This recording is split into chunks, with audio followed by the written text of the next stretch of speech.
Vocês estão bem aí? Glória a Deus. Colossenses 2,6, olha só o que a palavra diz. Paulo fala para a igreja de Colossenses: porque assim como vocês receberam Cristo Jesus o Senhor, continue andando nele. Fala comigo, receber. Fala comigo, receber. Fala comigo, andar. São duas coisas diferentes se você não entendeu. São dois verbos diferentes. Um verbo é receber, outro verbo é andar. Paulo está falando: assim como você recebeu Jesus, também, assim também, andai nele. Você está vendo aí no teu texto? Ele está falando assim: assim como você recebeu Jesus, também andai nele. Deixa eu falar uma coisa: existem muitas pessoas recebendo Jesus. O IBGE diz que 25% da nação brasileira se diz evangélico. É bastante gente.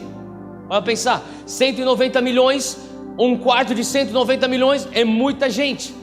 É quase 50 milhões. É muita gente. Quase 50 milhões de brasileiros receberam o Senhor Jesus. Mas quantos entendem que há uma diferença em receber Jesus e andar nele? Você sabia que existe agora a nova estatística do IBGE? Eu estava conversando com um amigo meu, deputado estadual, Carlos Alberto Bezerra Júnior. Ele é filho de pastor, ele é um pastor também lá na Comunidade da Graça. E eu estava tomando café com ele outro dia. Ele falou assim para mim: Theo, você não vai acreditar. Eu falei: o quê? A nova IBGE. Eu falei: o que tem? 25% evangélicos. Eu falei: pô, era de se prever. Mas você não vai acreditar. Outra coisa, o quê? 2 categorias de evangélicos vão sair no novo IBGE. Como assim? Agora não existe mais a categoria apenas de evangélicos no IBGE. Existe a categoria de evangélicos praticantes e evangélicos não praticantes. Que vergonha. Para pensar, como é que você consegue ser evangélico e não praticante? Você é uma controvérsia em si, em pessoa. Você é um paradoxo ambulante. Como que você vai conseguir falar: eu vivo o evangelho, mas eu não ando no evangelho? Eu creio no evangelho, mas eu não vivo aquilo que eu creio? É basicamente isso que você está falando. E a palavra de Deus, ela é bem clara: assim como você recebeu, também andai. Por quê? Paulo sabia: uma coisa é você receber, a outra coisa é você andar. Uma coisa é você falar: Deus, eu quero Jesus no meu coração, eu vou lá para frente. E quando se faz o apelo, as pessoas vêm para frente, elas repetem uma oração, a gente comemora, e tem que ser comemorado, porque a própria palavra de Deus diz que no céu existe festa quando um filho vem para a casa do pai, e glória a Deus por isso. Mas quando sabe que isso aqui é só a partida, não é a chegada. Sabe, para você começar o teu andar com Jesus é fácil. A única coisa que você precisa fazer é crer e confessar com a tua boca. Pronto, você começou, você já recebeu. Agora, para você andar é diferente. E Paulo fala assim: como você recebeu, também andai. Deixa eu falar uma coisa: quando você recebeu Jesus, eu imagino que você estava empolgado, ou você estava chorando, ou você estava tremendo, ou você estava berrando, ou você estava pulando, ou você estava, meu Deus do céu, você estava de algum jeito, sim ou não? Ele falou assim: dessa mesma maneira, andai. Eu lembro quando eu recebi Jesus no meu coração. Eu tinha 5 anos de idade. Eu estava no retiro de crianças da minha igreja local. E minha mãe estava me ajudando a fazer a mala. Ia ser meu primeiro retiro. Meu primeiro retiro que eu ia. Eu tinha 5 anos de idade. Estava morrendo de medo. Eles falavam que à noite vinham os fantasmas. E eu estava morrendo de medo, porque eu ia estar longe da minha casa. E minha mãe falou assim: não, você não precisa ficar com medo. Enfim, a gente fazia retiro num lugar que era a igreja católica, era dona desse lugar, ele chamava Paulo VI, e ele tinha os corredores compridos, e tinha crucifixo em todos os quartos, e eu lembro que a gente ia para os corredores, a gente tinha, era mais ou menos uns 10 moleques de 5 anos de idade, a gente ficava andando naquele corredor escuro, e não sei se já teve a situação quando você era moleque, você brincava assim, você ia para um lugar escuro, e daí você ia, e todo mundo quieto, até alguém fala assim: e sai correndo. Não aconteceu nada. É só porque alguém berrou, todo mundo saiu correndo. Sabe o que eu estou falando? A gente fazia isso. Então eu estava naquele retiro, e eu lembro que minha mãe falou assim para mim: a professora de escola dominical, ela ia estar ministrando lá no retiro. Ela foi a minha professora de escola dominical dos meus 3 anos de idade até meus 12 anos de idade. O nome dela é Tia Teresa. Ela era uma senhora japonesa, bem de idade, até hoje está lá na nossa igreja, serve fiel como uma das líderes, tia Teresa Tachikawa. E ela falava assim, minha mãe falou assim, um dia, nesse retiro, quando a tia Teresa fazer uma pergunta, quem quer nascer de novo, você vai levantar a tua mão.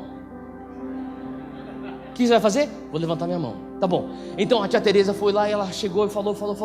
E aí no final falou assim, quem quer nascer de novo? Eu levantei minha mão. E daí ela falou assim, repita comigo. Ela fez a oração do pecador de entrega, e eu me entreguei para Jesus, e eu realmente creio, eu fui salvo aquele dia. Mas sabe, eu cresci numa casa, eu cresci neto de pastor, eu sou filho de pastores, eu sou sobrinho de pastores, primo de pastores. Eu falo lá em casa, tudo é pastor, até o cachorro que era pastor alemão.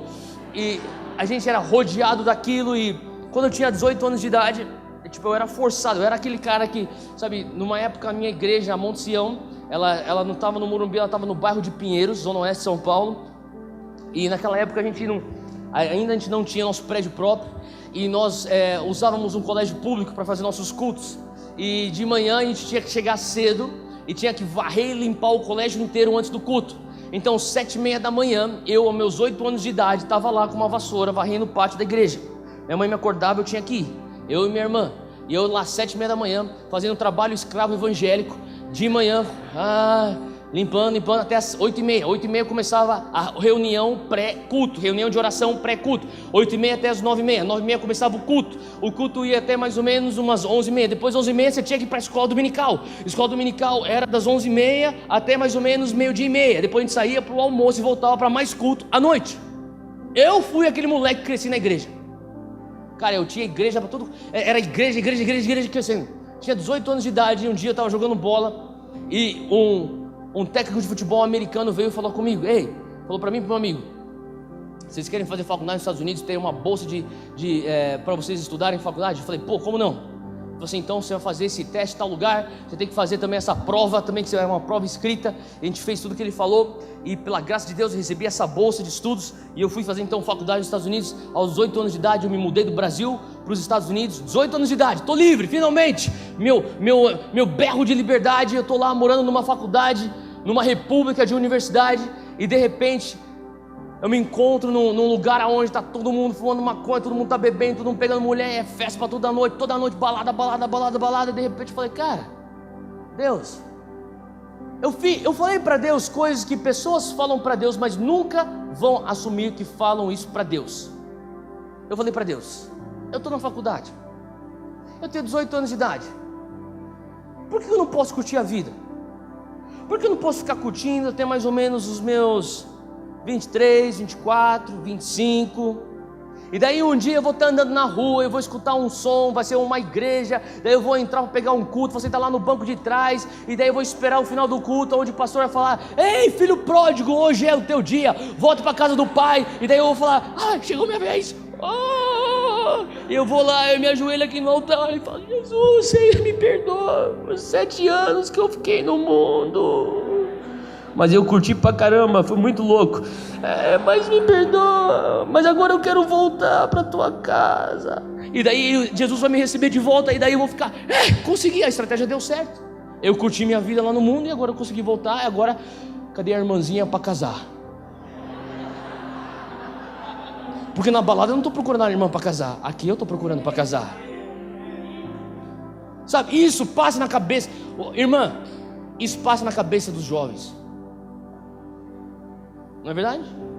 Poucos vão admitir, eu estou admitindo, eu pensava assim, daí eu estava lá, eu comecei com 18 anos, daí era balada, 19 anos de idade, balada, 20 anos de idade, balada, e meu amigo que estudou comigo lá em São Paulo, que estava fazendo faculdade, jogando bola lá na Flórida, ele me ligou e falou, Theo, tem uma semana de férias, que era como se fosse, uma semana como se fosse carnaval. Ele falou assim, cara, essa semana, o que você vai fazer? Eu falei, cara, não estou pensando em nada. Ele falou assim, vem pra cá, traz teus amigos aí. Eu morava no nordeste dos Estados Unidos. Ele falou assim, eu pego o carro, desce a costa leste, vem aqui pra Flórida, a gente vai fazer festa toda noite. Eu chamei meus amigos, a gente era mais ou menos uns 15 caras, a gente se enfiou em 3 carros, a gente pegou e descemos, nós dirigimos 18 horas, chegamos na Flórida e começamos balada, e nossa rotina era, a gente acordava umas 3 horas da tarde, a gente pegava alguma coisa para comer, A gente ia para a piscina até umas 6, 7 horas da noite, voltava, tomava banho, se arrumava, ia para o bar, começava a beber um bar, depois ia para outro bar, bebia um pouco mais, daí a gente pegava a balada. Ia para uma boate, depois uma outra, mais uma outra. Era isso que eu fazia, era toda noite era isso. E eu lembro que eu estava já no meio de uma balada lá em Tampa, na Flórida, 20 anos de idade. Eu estava muito louco, e eu estava bêbado, já fazia mais de 10 horas. Eu estou lá no meio da pista de dança, é menino tocando, pá, pá, sonzeira, os caras, as minas, tá tudo lá, tá curtindo, tá, e de repente eu comecei a sentir um negócio diferente. Falei, não, cara,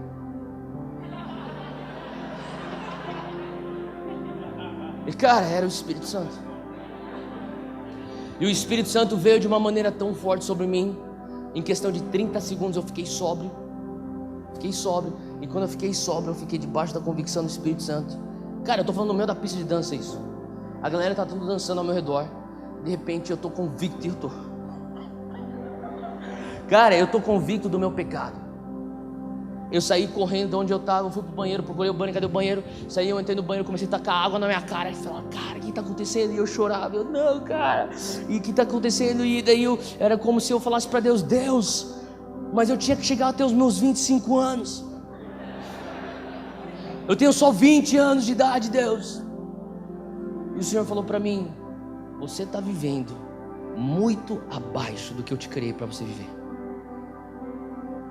Isso aqui é bolota de porco comparado àquilo que eu tenho para você. E o Senhor começou a falar para mim, eu vou te mostrar o prazer que é me servir. Sabe, até então, não é porque a minha mãe me ensinou assim, meus professores me ensinaram assim, meus pastores me ensinaram assim. Eu tava numa mentalidade religiosa que servir a Deus era uma penitência. Eu tinha que acordar 7h30 da manhã num domingo para varrer um pátio, que daí eu tinha que ir uma reunião de oração, depois eu tinha que ir para um culto, depois eu tinha que memorizar versículo bíblico para escola dominical. E para mim tinha que ir para retiro, e daí eu tinha que fazer, as viagens missionárias, daí eu tinha que fazer... Era uma penitência. E Deus estava falando para mim, não, eu vou te mostrar que andar comigo é prazeroso. É mais prazeroso do que os teus amigos estão fazendo na pista de dança. Eu vou te mostrar que comigo não existe ressaca, que comigo não existe consciência pesada. Deixa eu falar uma coisa para você. Você que está aqui na igreja hoje, a pior coisa que existe no mundo é você ficar em cima do muro. O crente que fica em cima do muro é o cara mais desgraçado. Deixa eu falar por quê. Ele é miserável porque ele não consegue pecar gostoso. É ou não é?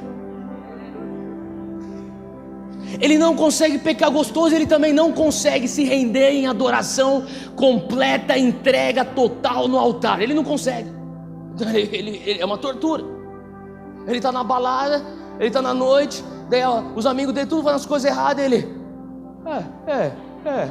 um pouquinho disso, não, nem tanto, só um pouquinho, mas daí ele vem para a igreja, daí os amigos deles que estão vivendo por Jesus estão na presença, e ele está lá.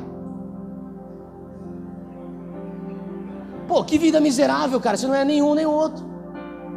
Você não consegue pecar bem, você não consegue servir a Deus bem. Eu estava lá e Deus falava para mim assim, sabe, chega de ficar em cima do muro. Sabe, a coisa mais louca é que eu estava longe de Deus, mas eu tinha temor de Deus ainda. Glória a Deus por mães que oram e avós que oram, sim ou não?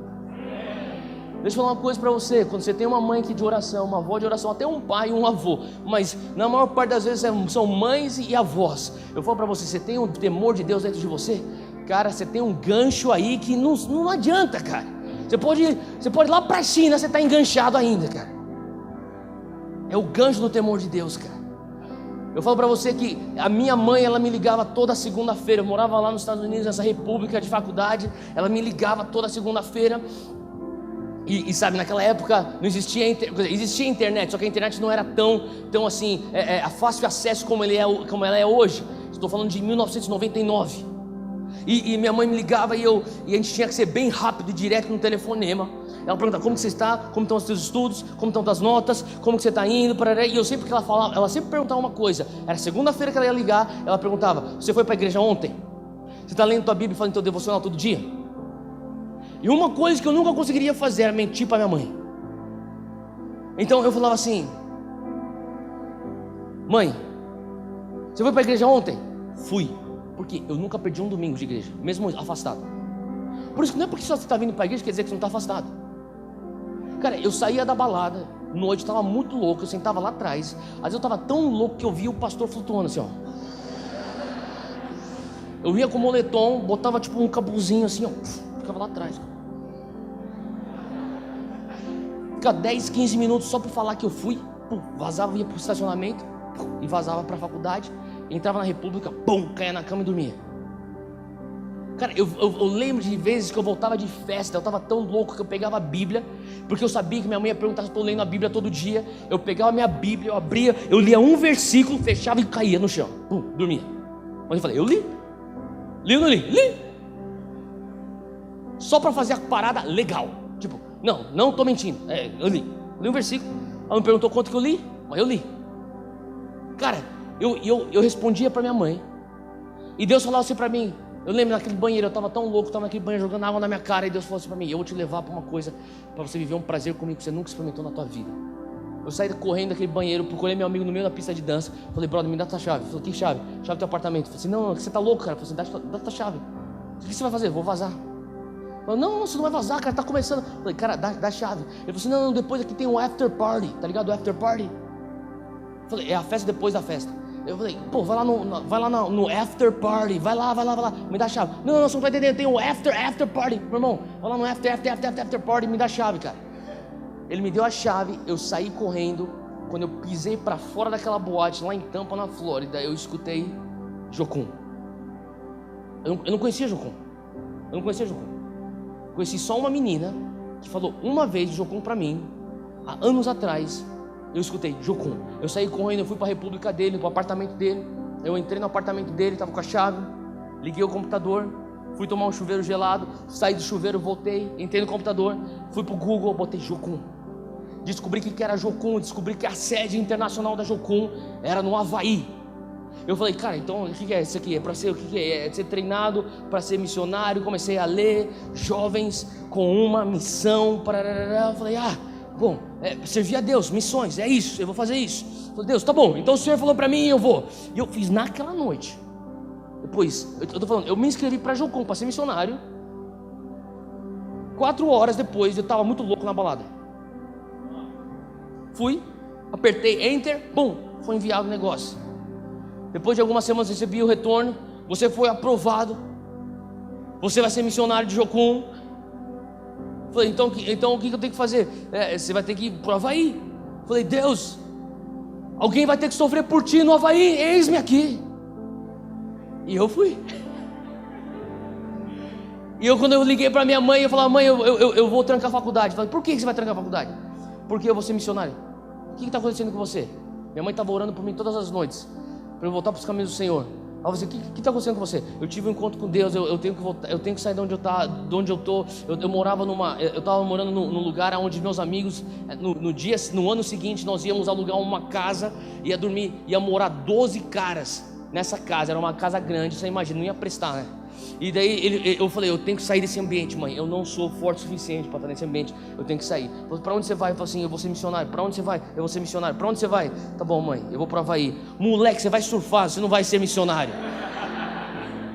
Falei, mãe, eu te juro, vou olhar lá o site, dar uma lida, me dá um crédito agora, me dá o benefício da dúvida agora, por favor. E ela me abençoou e eu fui.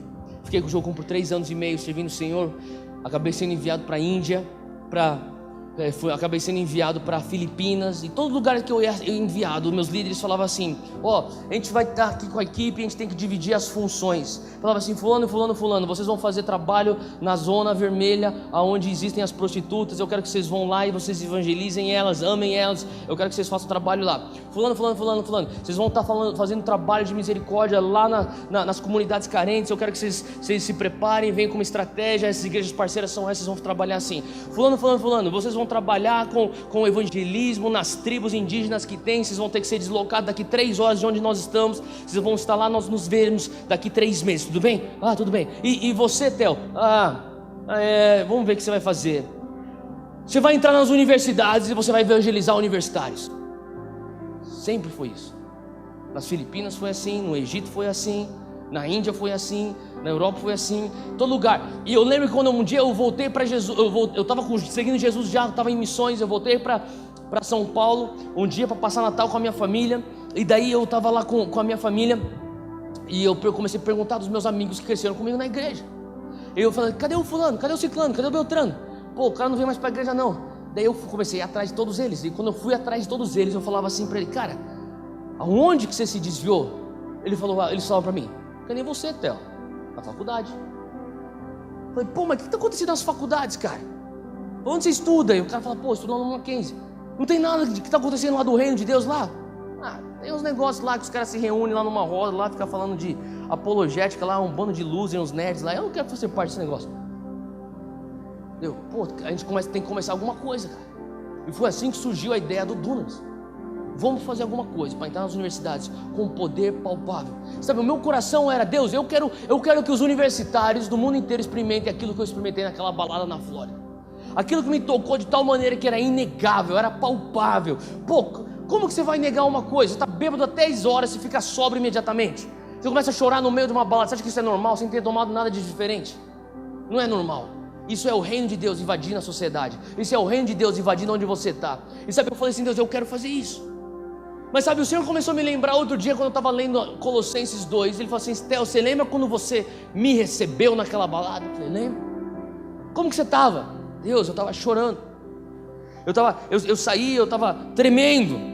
Deus, eu saí, eu estava apaixonado, estava atordoado, era choque, eu estava um pouco tonto, era muita informação. E depois, os próximos 2, 3 anos da tua vida?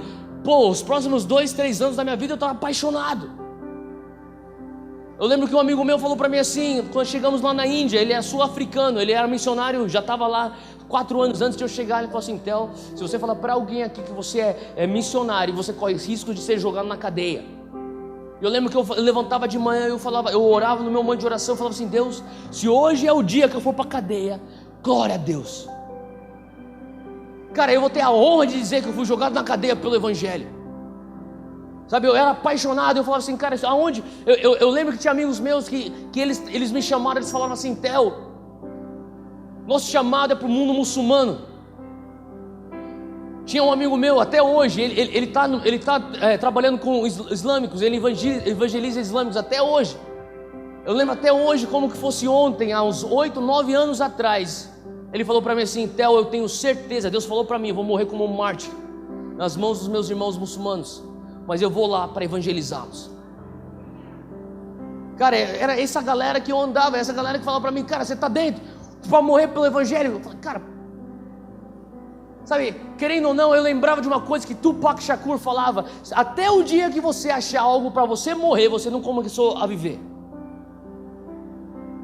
Até você achar uma causa para você poder morrer por ela, você não começou a viver. E eu falei, cara, essa é minha causa, eu estou vivendo. Eu estou disposto a morrer por essa causa. Sabe, eu falo assim, Deus, quando eu te recebi, eu era apaixonado. E daí Paulo fala dessa mesma maneira, também andai nele. Sabe o que está faltando? Pessoas que andam com Jesus da mesma maneira como elas receberam Jesus. Nós não precisamos de mais evangélicos para mudar o Brasil. A gente pode lotar o Morumbi, cheio de evangélicos. A gente pode lotar o Maracanã, cheio de evangélicos. A gente pode lotar o Sambódromo, cheio de evangélicos. A gente pode fazer a maior marcha para Jesus do universo com 20 milhões de cristãos nas ruas de São Paulo. Não vai mudar o Brasil. Não vai. Sabe o que vai mudar o Brasil? Muda o Brasil quando um punhado de cristãos que receberam Jesus continuam andando com Jesus. A palavra de Deus diz que 12 homens foram suficientes para virar o mundo de ponta cabeça lá em Atos. Da onde surgiu a mentalidade que a gente vai precisar de uma multidão para mudar o Brasil? Não. Falar, Deus quer que o coração de Deus, o coração de Jesus é que todos sejam salvos. E devemos evangelizar até que todos sejam salvos. Isso é verdade, mas deixa eu te falar uma coisa, a transformação do nosso país depende de jovens cristãos como eu e como você, falando da mesma maneira como nós recebemos Jesus, nós vamos andar nele. Faz sentido? Olha só o que Paulo continua falando em 2 Timóteo, abre comigo, capítulo 1, versículo 8, diz assim: portanto, não se envergonhe de testemunhar do Senhor, nem de mim, que sou prisioneiro dele, mas suporte comigo os meus sofrimentos pelo Evangelho, segundo o poder de Deus, que nos salvou e nos chamou com uma santa vocação. Deixa eu falar uma coisa: o que é que te salvou? Olha aí o que está escrito na tua palavra. O que é que te salvou? Olha aí o que está escrito na palavra. Fala comigo: o poder de Deus. Fala comigo assim: o poder de Deus me salvou. Você está vendo aí no versículo 9? O poder de Deus, versículo 9 diz: segundo o poder de Deus, versículo 9, que nos, o quê? Salvou. E o que mais ele fala? Que nos o quê? Fala comigo: chamou. Deixa eu falar uma coisa, repita bem forte comigo: o poder de Deus me salvou.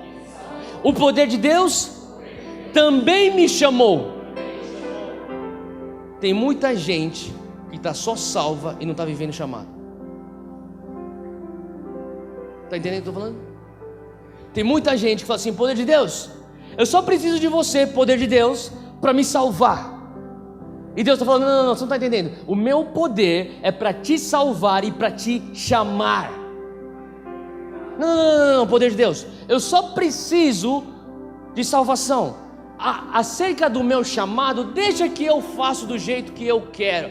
Deixa que eu vivo de acordo com aquilo que os meus pais estão falando, que a opinião pública diz, que a mídia diz, que a minha opinião humana está me direcionando a viver. Não. O poder de Deus, você fica aí só na salvação. Não entra aqui no meu chamado de vida. Não entra no meu planejamento de destino. Não. Faz sentido? O poder de Deus vem para te salvar e para te chamar. O poder de Deus vem para você receber e também para você andar nele. Nosso tempo está avançado, mas deixa eu falar uma coisa.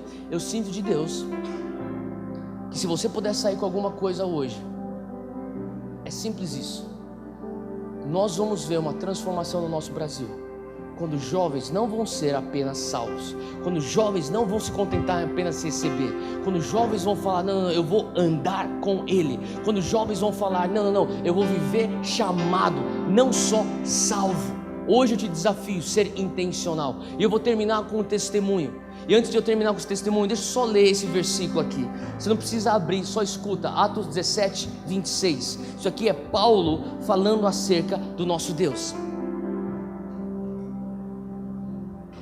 Ele fala assim: de um só fez ele todos os povos, para que povoassem toda a terra, tendo determinado os tempos anteriormente estabelecidos e os lugares exatos em que deveriam habitar. Fala comigo: o meu tempo foi pré-estabelecido pelo meu Deus. Os meus lugares foram pré-estabelecidos pelo meu Deus. É por isso que você está vivo aqui em Santo André em 2016. É por isso que você não nasceu na Idade Média no Reino Unido. É por isso que você não nasceu em 1836 na Nova Zelândia.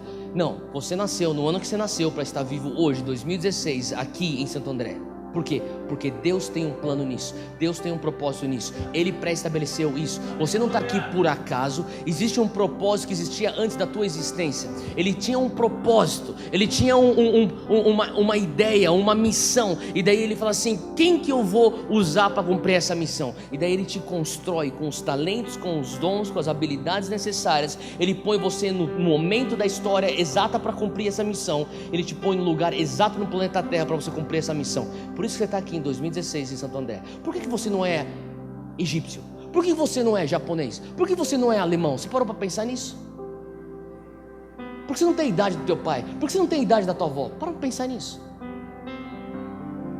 Há 4 semanas atrás eu estava pregando numa igreja, uma denominação grande aqui em São Paulo. Eles têm um canal de televisão, eles têm um programa de televisão. Eu estava fazendo uma entrevista e o cara falou para mim assim, o pastor falou assim: Theo, eu quero que você fale para os jovens um conselho bem prático para 2016. Estamos começando, era janeiro de 2016, dá um conselho bem prático para os nossos jovens. E eu falei assim, tá, eu vou falar, ó, galera, jovens, sejam, se apaixonem por Jesus, amem a Jesus e amem o teu próximo, e o resto é resto. Tudo bem assim? Daí o cara, não, tá ruim, Theo, faz de novo, vamos fazer um outro take aí. Ele falou pro cara da câmera, vamos fazer outro take aí, vamos lá. Eu quero que você fale uma coisa mais prática, mas com prática, super prática, mas você fala bem prática, dá uma coisa bem prática para o nosso jovem. Isso aqui é muito, com todo respeito, Theo, mas é muito vasto isso. Tá bom, então você quer uma coisa bem prática, tá bom, eu tenho uma coisa bem prática. Eu falei, jovem, em 2016, faça uma coisa.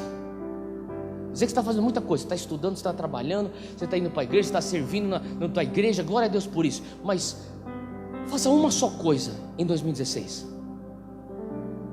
Visite um cemitério e sente num cemitério por 30 minutos e pense na tua vida.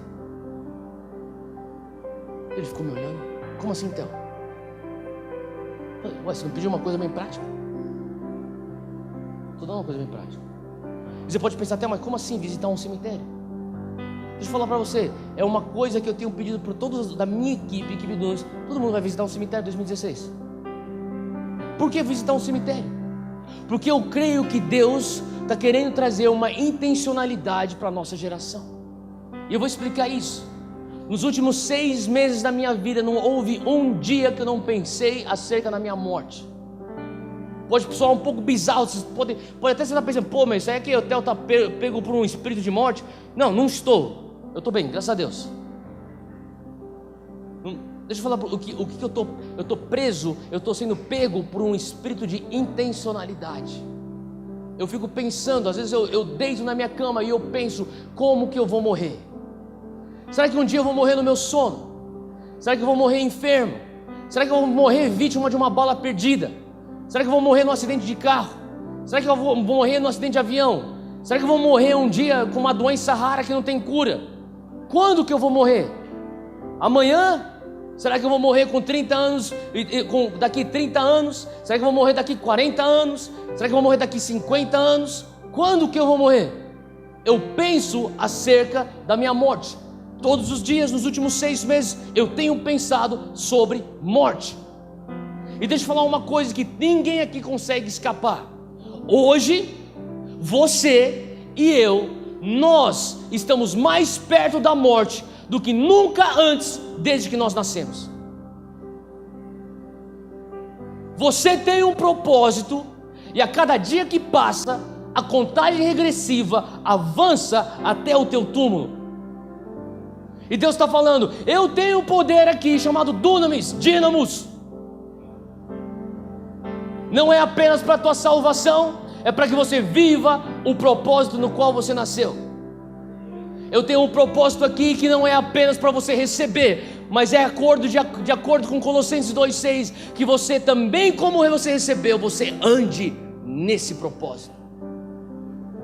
Sabe o que Deus está querendo trazer para a nossa geração evangélica, geração de jovens cristãos no Brasil? É intencionalidade. Nós estamos sendo bombardeados por uma cultura gospel. Para tudo quanto é lugar que você olha, tem alguma coisa gospel. Tem caderno gospel, tem um disco gospel, tem televisão gospel, tem rádio gospel, tem até calça jeans gospel. Outro dia eu estava saindo do aeroporto de Guarulhos e saí e vi uma propaganda gigante de uma mulher com uma calça jeans e falava de calça jeans evangélica. Desde quando calça jeans aceita Jesus? Cara, a gente está sendo bombardeado pela cultura evangélica. E deixa eu falar uma coisa, você pode muito bem, mais do que você imagina, tão fácil você ser preso nessa frenésia evangélica e você ficar ocupado de conferência, pós-conferência. Deixa eu falar uma coisa, não vá para uma conferência Dunamis, não vá para nenhum evento do Dunamis se você não for intencional naquilo que você está buscando de Deus. Não vá. Eu sei que eu lidero o Dunamis, eu faço propaganda das coisas do Dunamis. Não vai nada do Dunamis se você vai. Eu vou lá porque eu estou na moda. Por favor, não vá. Seja intencional no que você está fazendo. Por que você vem para a igreja? Eu estou falando para você, existem milhares e milhares e milhares de jovens todos os domingos que estão indo para suas igrejas evangélicas, todos os sábados à noite que estão indo para os seus cultos de jovens evangélicos, que nem nós estamos aqui hoje, estão vivendo sem intencionalidade. São salvos, mas estão tão longe do chamado quanto nós estamos longe da China. Estão tão longe de cumprir aquilo que Deus chamou para cumprir. E fala uma coisa: se nós morrermos hoje, o Brasil não vai sentir a nossa falta. Vocês estão recebendo aqui o Gustavo Paiva. Quando ele vier, vocês podem até perguntar, ele vai te contar essa história. Agosto de 2015, eu fui para Congonhas para pegar o Gustavo Paiva e a esposa dele, a Mara. Peguei eles lá no aeroporto. Quando eu saí do aeroporto, eu falei: o que vocês querem fazer? Pô, a gente tá morrendo de fome, deixa eu te levar lá para um restaurante lá no shopping. Eu fui lá pro shopping. Quando eu parei o carro no shopping, assim que eu saí do carro, lá no estacionamento do shopping, eu escutei uma menina e uma mãe saindo correndo da rua, entrando pro estacionamento, e elas estavam berrando num desespero. Não era tipo uma brincadeira, era desespero. Elas começaram a correr na nossa direção. Daí eu comecei a andar na direção delas e eu falei: calma, o que está acontecendo? Daí a menina parou, ela não conseguia falar, ela ficava assim. Daí eu falei: calma, moça, o que está acontecendo? Ela falou assim, ela apontou para a rua e falou assim: ele está morrendo. Eu falei: o que aconteceu? Ele acabou de levar um tiro. Daí, na hora, eu e o Gustavo Paiva, a gente saiu correndo. A gente saiu do estacionamento, a Mara, a esposa dele, veio atrás da gente. A gente saiu num gás, a gente atravessou a rua. Quando eu atravessei a rua, eu vi, tinha um carro, as portas abertas, tinha um corpo no chão. O cara estava deitado no chão. Quando eu cheguei perto do cara, ele tinha recebido 2 tiros no peito, estava sangrando. Na hora, eu e o Gustavo, a gente ajoelhou perto dele, a gente começou a botar a mão no ferimento, estancar o sangramento. A gente começou a orar, o Gustavo começou a expulsar o espírito de morte. Eu comecei a declarar vida em nome de Jesus: você vai ressuscitar, você vai voltar, volta. E o cara estava de olho aberto, ele estava quase fechando. A gente falava: volta, cara, abre os teus olhos, você está aqui, vem cá. E daí ele ficava olhando para mim. De repente tinha uma galera que estava se formando, todo mundo olhando. E daí uma menina que estava lá perto falou assim: eu vi tudo. Eu falei: o que aconteceu? Ela falou assim: vieram 2 garotos adolescentes, vieram com uma arma para assaltar esse homem. Quando ele tentou pegar a carteira, ele não achou a carteira. Ele saiu do carro para pegar na mala que tinha uma mala no banco de trás. Quando ele pegou na mala de trás, no banco de trás, ele não tinha a carteira lá. E daí os meninos ficaram bravos que ele não tinha a carteira e dispararam 2 tiros, saíram correndo, entraram naquela rua direita e fugiram. Tinha um menino lá com o capuz vermelho. Vocês já chamaram a polícia? Chamou uma polícia já? Alguém chamou a ambulância? Já estamos chamando a ambulância. E a gente ficou lá, e nada de ambulância. 5 minutos passando, 10 minutos, nada. 15 minutos, nada. De repente eu falei: cara, não é possível, cara. Eu saí correndo, eu entrei no shopping. Eu lembrei que todo shopping de São Paulo tem bombeiro. Eles precisam ter bombeiro pelo lei. Saí correndo. Quando eu estava entrando no shopping, eu me dei de cara com um bombeiro. O bombeiro estava na porta do shopping, olhando para o outro lado da rua, tudo acontecendo. E o cara falou assim: você tá maluco, cara? Por que você não tá lá com aquele cara? Você é bombeiro, não é? Ele falou: sou. Eu falei assim: vai lá, cara, vai socorrer o cara. E ele falou assim: calma, japonês. Eu falei: que calma, cara? Ele falou assim: eu não posso. Eu falei: por que não pode? Porque eu só posso atender dentro dos recintos do shopping. Eu falei: meu irmão, é uma vida, cara. Ele tá morrendo, ele tem 2 balas no peito. Vai lá e socorre ele agora. Eu não posso. Daí eu comecei já a entrar, eu comecei a fazer uma cena naquele shopping. Comecei: pelo amor de Deus, aquele cara lá é o pai de alguém, é a mãe, é o filho de alguém, ele é o marido de alguém. Vai lá e ajuda ele. Daí os caras: calma, japonês. Esse shopping é do lado da minha casa, eu vou lá todo dia. Toda vez que eu passo lá, os caras: o japonês bravo lá. Todos os lojistas me conhecem. Eu briguei, eu quebrei o pau, chutei, acho que até chutei uma lata de lixo lá.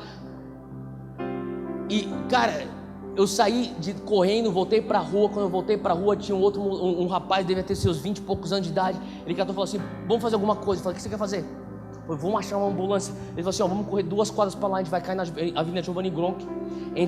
Lá sempre tem uma viatura e às vezes tem ambulância por lá. Vamos correr lá e pedir pros caras virem. Beleza, a gente saiu correndo, chegamos na Avenida Giovanni Gronk.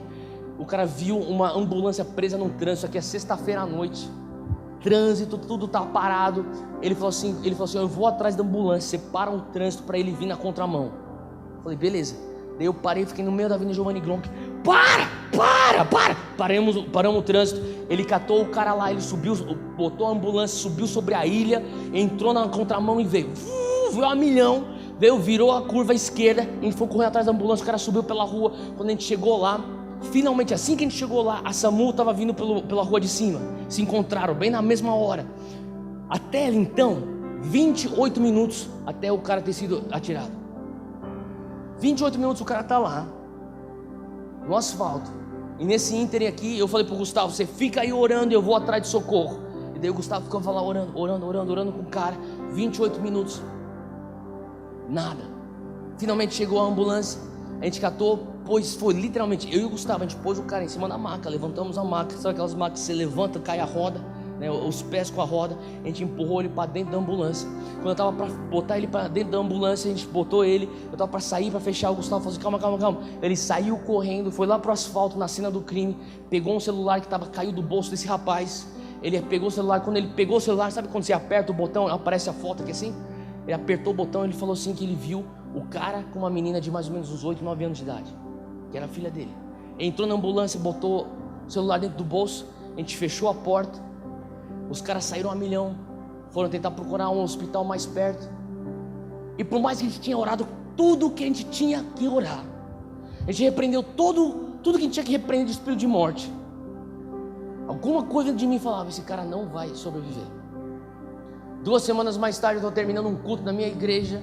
Eu termino com uma oração, em nome de Jesus, amém, tenha um ótimo almoço, Deus abençoe, uma ótima semana. Eu vejo um líder da nossa igreja aqui na frente assim, ele sinaliza para mim, fala assim, ó, eu vou lá. Eu falo, o que foi? Essa moça precisa de oração, ela está pedindo oração tua. Eu falei, tudo bem. Daí uma moça chega, vem para frente. Eu falei, pois não. Ela falou assim, você que é o pastor evangélico? Eu falei, eu sou pastor. Eu falei assim, você é o pastor que esteve com o meu marido nos últimos momentos de vida dele? Eu falei, quem é teu marido? Esse meu marido é um homem que foi baleado há 2 semanas atrás, lá na rua do Shopping Jardim Sul. Eu falei, fui eu. Falei assim, que bom que eu te encontrei. Ela começou a chorar. Eu falei, você precisa de oração? Eu falei assim, eu quero oração, mas antes de oração eu quero falar algumas coisas. Eu falei, o que foi? Eu quero falar para você quem era o meu marido. Meu marido era um esposo excelente. E o melhor pai que uma filha poderia pedir foi o meu marido para minha filha. Outra coisa, não sei se você sabia, mas ele era evangélico também. Eu disse, que bom, glória a Deus. Ele frequentava a igreja aqui, tem uma igreja no mesmo bairro que nós, uma igreja batista. Ele frequentava aquela igreja. Eu falei, pô, glória a Deus, que bom. Ela falou assim, você pode orar por mim? Eu falei, eu oro por você, você está precisando de alguma coisa, nossa igreja está aqui para te dar suporte. Ela falou assim, não, graças a Deus a empresa que eu trabalho está me dando tudo aquilo que eu preciso, mas eu só queria que você soubesse quem é ele. E quero dizer para você uma coisa, ele vai fazer muita falta, porque ele era uma pessoa que fazia diferença. Desde aquele dia eu penso sobre a minha morte. Deus, eu quero fazer a diferença. Eu não aceito viver nessa terra sem fazer a diferença. Eu não aceito viver nessa terra sem marcar pessoas que entram no meu contato. Intencionalidade. Há 2 meses atrás estou eu dentro de um hospital, numa sala de parto. Minha esposa está lá na maca e a gente está falando, empurra Júnior. Eu estou para ter o meu primeiro filho. E eu estou lá, vai Júnior, empurra Júnior, vai. E todos os enfermeiros, vai Júnior, empurra. E a gente está lá, tudo lá torcendo para ela. E ela está lá, e tá lá aquele negócio todo lá, naipe filme. E eu tô lá, empurra Júnior. E daí eu falei pra médica, doutora, eu vou ser as primeiras mãos que vão pegar ele. Não pode. Eu falei, como não? Eu quero que as primeiras mãos que peguem o meu filho sejam as minhas mãos. Eu não quero de um médico, de um enfermeiro aí que eu nem conheço. Eu quero que seja as minhas mãos. Ela falou assim, não, você não pode pela lei. Eu falei, como não posso pela lei? É meu filho, eu que botei esse moleque aí dentro aí. Eu quero ele, eu quero pegar ele com a minha mão. Ela viu que eu ia começar a brigar nesse ínterim. Tem todo mundo berrando, e porra, Júnior. Então no tumulto, ela falou assim, cara, é inútil ficar brigando com esse japonês agora. Ela falou assim, vai, enfermeira, põe aqui a luva então aqui no hotel. Daí a mulher lá foi lá, a enfermeira começou a botar as luvas lá, e aquela frescura lá de médico lá, que não pode tocar isso, não pode tocar aquilo. Eu tô lá pronto, e tô esperando, e porra, Júnior, finalmente. Eu peguei o moleque na minha mão, Rei Leão, já passei pra enfermeira, já saiu correndo pra limpar o moleque. E cara, eu fui as primeiras mãos que tocaram no meu filho. Cara, foi um dia muito intenso para mim, para minha esposa, para toda a nossa família, muitas emoções. Eu lembro que naquele hospital, quando eu fui dormir, eu dormi aquela noite no hospital junto do lado da minha esposa. minha esposa se recuperando do parto e eu lá no sofazinho que eles têm lá naquele quarto para se deitar lá do lado. Eu estou lá e o Espírito Santo falou comigo: Theo, 6 meses. Na época tinha sido 5 meses. Eu falei: o que foi, Deus? Em 5 meses, nas tuas mãos, você viu a vida sair dessa terra. E em 5 meses, nas tuas mãos, você viu a vida chegar nessa terra. Você experimentou nas tuas mãos a morte chegando e a vida chegando. Ele falou para mim assim: a vida é simples, é frágil. Ele falou para mim: viva intencionalmente. Cara, eu não sei você, eu não quero ser só salvo. Eu não me contento em ser só salvo. Eu não fui resgatado daquela boate na Flórida para ser só salvo. Eu não fui lá para os confins da terra servir com os meus irmãos que estão loucos para darem a sua vida pelo Evangelho, para agora voltar para o Brasil, no meu conforto, da minha casa, para ser só salvo. Não. Eu não posso saber que toda sexta-feira à noite, quando eu estou passando pela rua Maria Antônia lá do Mackenzie, está cheio de jovens se alcoolizando, se drogando, tentando achar um jeito de preencher um buraco no seu coração para eu viver só salvo. Eu não posso entrar numa faculdade e ver jovens andando para lá e para cá, tentando e achando que o dinheiro vai preencher, uma carreira bem sucedida vai preencher um buraco no coração deles, e eu vivendo só salvo. Eu não vou mais para a igreja só para viver salvo. Eu não posso dar o meu dízimo só para ser um fiel dizimista, para cumprir tabela, ir para a escola dominical, ir para uma célula só para eu cumprir tabela e ser só salvo. Eu não vou ser só salvo. Eu não vou só receber Jesus. Ele não morreu na cruz para eu só recebê-lo. Ele não morreu na cruz só para eu ser salvo. Ele morreu na cruz para eu viver o meu chamado. Ele morreu na cruz para eu ser salvo, mas eu também espalhar o reino de Deus, seja onde for que eu estiver, seja no meu trabalho, seja onde eu moro, na minha vizinhança, com a minha família, com os meus amigos, na minha faculdade, seja onde for. Hoje eu falo para você: nós não precisamos de mais uma rádio gospel, nós não precisamos de mais uma roupa gospel, nós não precisamos de mais uma conferência evangélica. O que nós precisamos são jovens como eu e como você, falando: não vou ser só salvo, eu vou viver o meu chamado. A cada dia que passa, eu sei que eu estou mais perto da minha morte. A morte nada mais é para mim do que uma graduação. É por isso que eu gosto de pensar nela. Quando é o dia onde eu vou me formar da missão que eu tenho aqui nesta terra? É isso que eu penso quando eu falo sobre morte. Eu não vejo uma coisa fúnebre, eu não vejo uma coisa escura. Eu vejo uma graduação, uma formação para algo que eu vou estar na... Sabe, deixa eu falar uma coisa para você. Você não pode viver o teu chamado no céu. Você não tem a oportunidade de marcar vidas no céu. No céu, você só vai adorar a Deus. Você vive o teu chamado aqui na terra. Você cumpre a tua missão aqui na terra. Uma vez que você morre, você se gradua, você se forma para você viver no céu, no prazer do Pai. E hoje eu falo para você: Deus está levantando uma geração que fala assim: cara, eu não vou ser só salvo, eu vou ser chamado. Se você fala: eu preciso de sair de onde você está, vem aqui na frente.